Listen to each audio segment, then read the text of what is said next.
For some more insights on the summit, we are joined by Adam Lockyer from the US Study Centre. Adam, thanks for your time Good today. morning.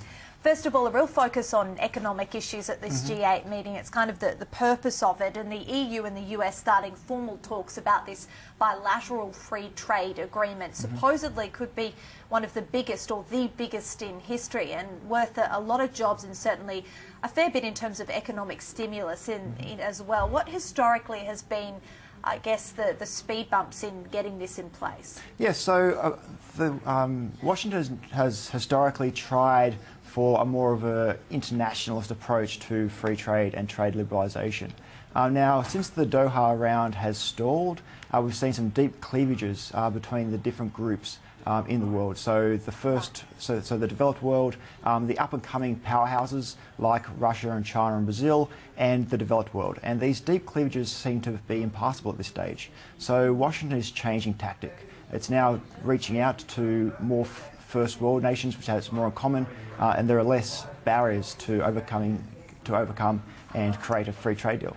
Yeah, absolutely. And they say that trade between these two countries is worth about $1 trillion, or regions worth about $1 trillion a year. And David Cameron also coming out and saying worth about 2 million jobs globally. So they certainly are a big deal. Another component of this meeting has become Syria. It's really become the focus and almost outshone the economic purpose of the summit.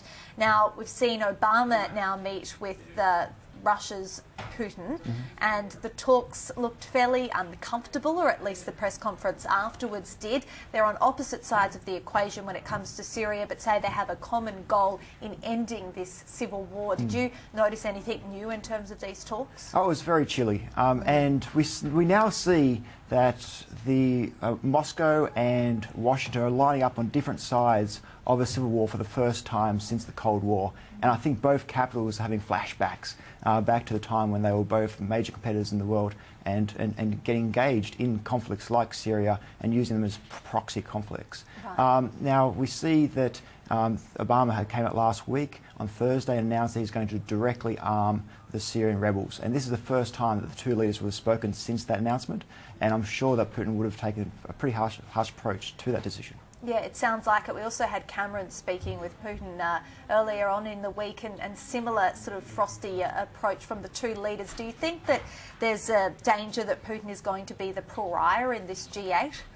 There's a possibility that Moscow will get their back up a bit, that they see as though this meeting is having Moscow on one side and the rest of the group on the other side.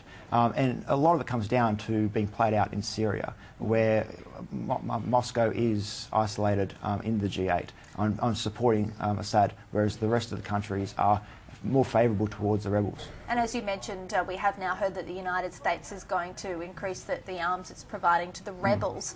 Do you see any further involvement from the US? Could it get more involved in the conflict? Well, the way out for the United States is the peace conference. That's what they want. Now, recently what we've seen is the Assad regime getting more momentum on the battlefield. Now, a lot of this has to do with the supplies coming from Russia. Now, what the United States is trying to do is even up that military balance by starting to support the rebels.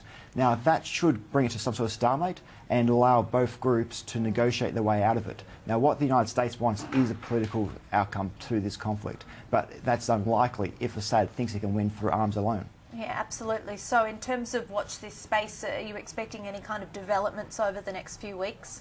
So we'll have more details about what Obama's going to do in regards to arming the rebels, whether it's just going to be small arms, whether it's going to be more sophisticated weapons, and there is still discussion of a no-fly area. So there could be announcements along those lines as well. Okay, Adam Lockyer from the US Study Centre. Thanks for joining us on the program. We appreciate your time. Thank you.